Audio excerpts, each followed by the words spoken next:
Renascimento foi um movimento cultural, econômico e político que surgiu na Itália no século XIV, se consolidou no século XV e se estendeu até o século XVII por toda a Europa. Inspirado nos valores da antiguidade clássica, é gerado pelas modificações estruturais da sociedade. Resultou na reformulação total da vida medieval, dando início à Idade Moderna. A cultura renascentista teve quatro características marcantes. Racionalismo. Os renascentistas estavam convictos de que a razão era o único caminho para se chegar ao conhecimento, e que tudo podia ser explicado pela razão e pela ciência. Experimentalismo. Para eles, todo conhecimento deveria ser demonstrado através da experiência científica. Individualismo. Nasceu da necessidade do homem conhecer a si próprio, buscando formar a sua própria personalidade, mostrar seus talentos, atingir a fama e satisfazer suas ambições, através da concepção de que o direito individual estava acima do direito coletivo. Antropocentrismo, colocando o homem como a suprema criação de Deus e como o centro do universo. Essa valorização das ações humanas abriu um diálogo com a burguesia, que floresceu desde a Baixa Idade Média. Suas ações pelo mundo, a circulação por diferentes espaços e seu ímpeto individualismo ganharam a atenção dos homens que viveram todo esse momento de transformação privilegiado pelo Renascimento. Ainda é interessante ressaltar que muitos burgueses entusiasmaram-se com as temáticas do Renascimento, financiavam muitos artistas e cientistas surgidos entre os séculos XIV e XVI. Ao abrir o mundo à intervenção do homem, o Renascimento sugeriu uma mudança da posição a ser ocupada pelo homem no mundo. Ao longo dos séculos posteriores ao Renascimento, os valores por eles empreendidos vigoram ainda por diversos campos da arte, da cultura e da ciência. Graças a essa preocupação em revelar o mundo, o Renascimento suscitou valores e questões que fizeram presentes em outros motivos concebidos ao longo da história ocidental.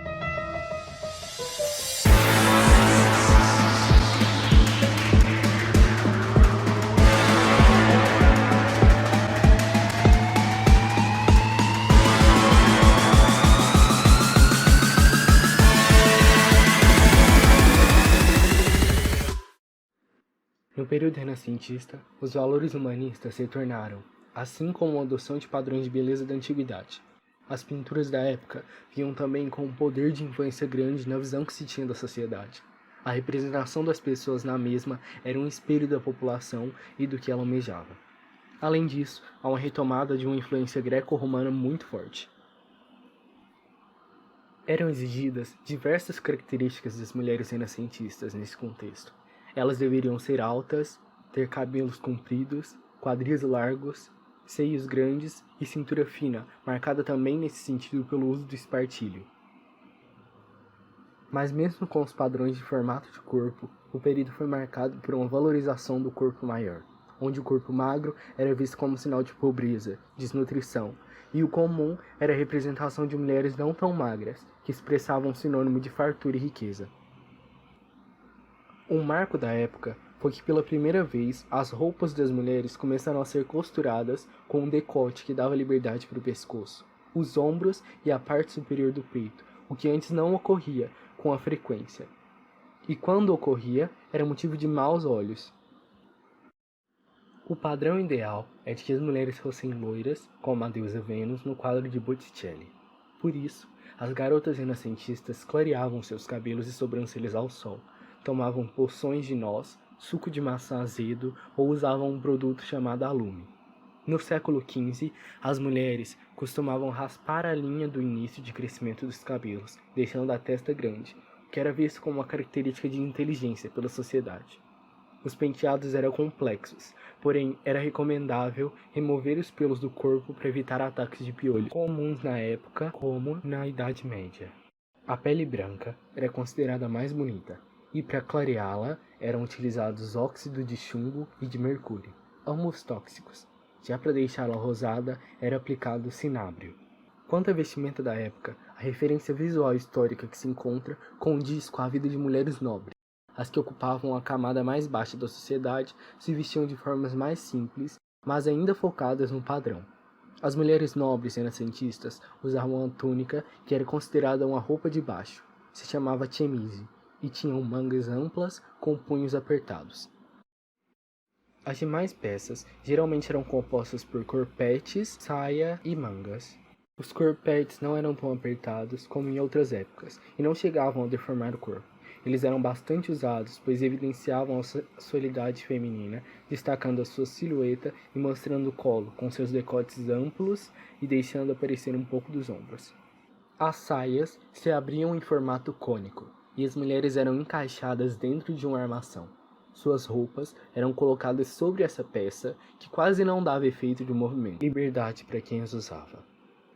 Os tecidos usados na época eram em sua maioria de luxo, como brocado, veludo e seda. Lenços e leques eram acessórios importantes. Além disso, o uso do anel representava a possibilidade de a mulher ter capacidade de viver sem precisar de se preocupar com afazeres domésticos. Olá, meu nome é Matheus e hoje eu vou estar falando sobre a moda renascentista masculina.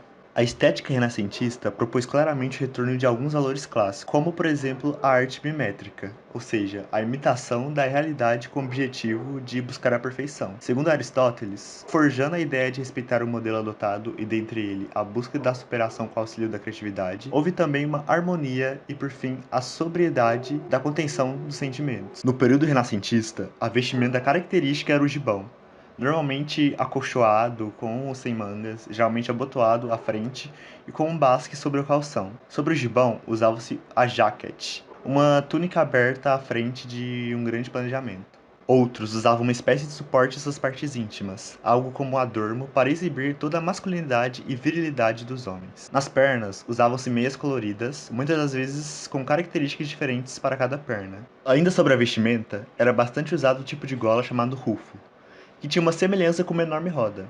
Em tecido fino e engomado podia chegar a um tamanho muito exagerado, e todo esse tamanho era sinônimo de prestígio social. Era normalmente branca e podia ser ornada com rendas.